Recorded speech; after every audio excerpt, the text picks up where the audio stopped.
Essentially, there are two reasons. One to work and another to study abroad. And if you might want to do that with IELTS, you must make sure that for the working purposes you are taking the general IELTS, and good news here, it is much more easier than the second one. And for the study purposes you are taking the academic IELTS, which is again more difficult. In that video I will walk you through the process of applying to universities abroad, and this is basically how I ended up here in Switzerland.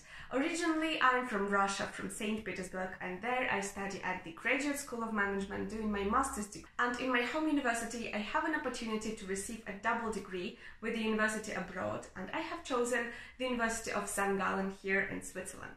So let's start with the process of going abroad to study. First, you are choosing your dream university, and for that thankfully you have the internet. You might want to start from looking up countries that you might like to live in, or fields of science you might want to study. And once you have identified which university you really want to go to, you might want to start to look for scholarships, because again, no one wants to pay for the education, right? Thankfully in Russia all education is free for people who study well, and for me it's a little bit difficult to get used to the idea that abroad people pay for the education.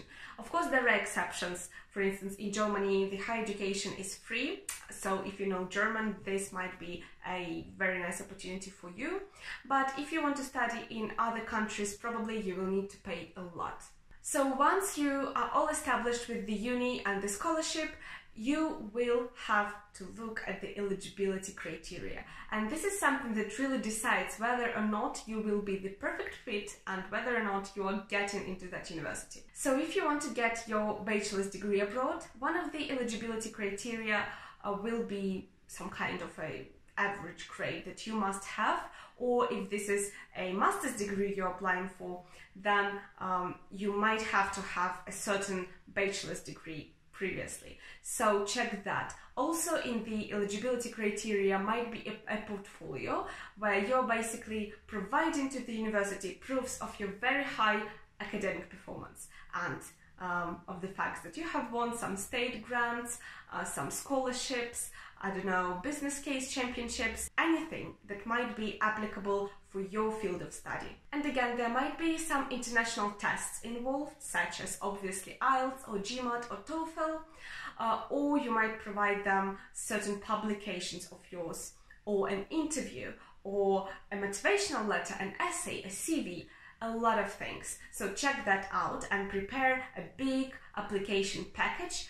Then fill in the application form that they're providing and wait. Try not to check your watch every 5 minutes, because this will be a long process of waiting. And once you have received that dream confirmation of the fact that you are matriculated, or you are enrolled, or you are just a perfect fit and they're waiting for the next steps, you must check those next steps. They will be in the letter.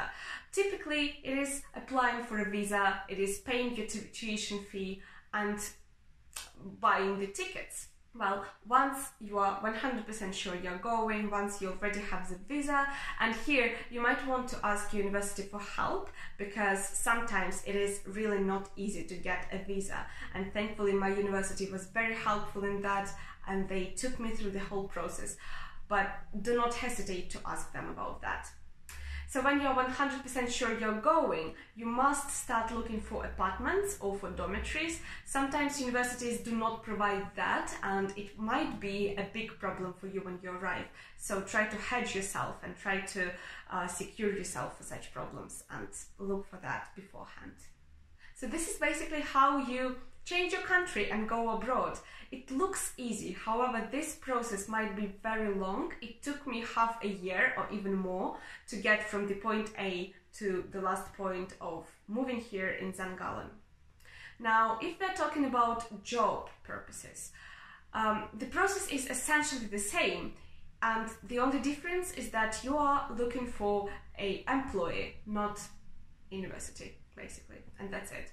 And once you have already found the perfect employer and you are really interested to work in that kind of area or in that country or in the, I don't know, business field that you've chosen, Again, you start your application process and it will be all described on the website of your employer.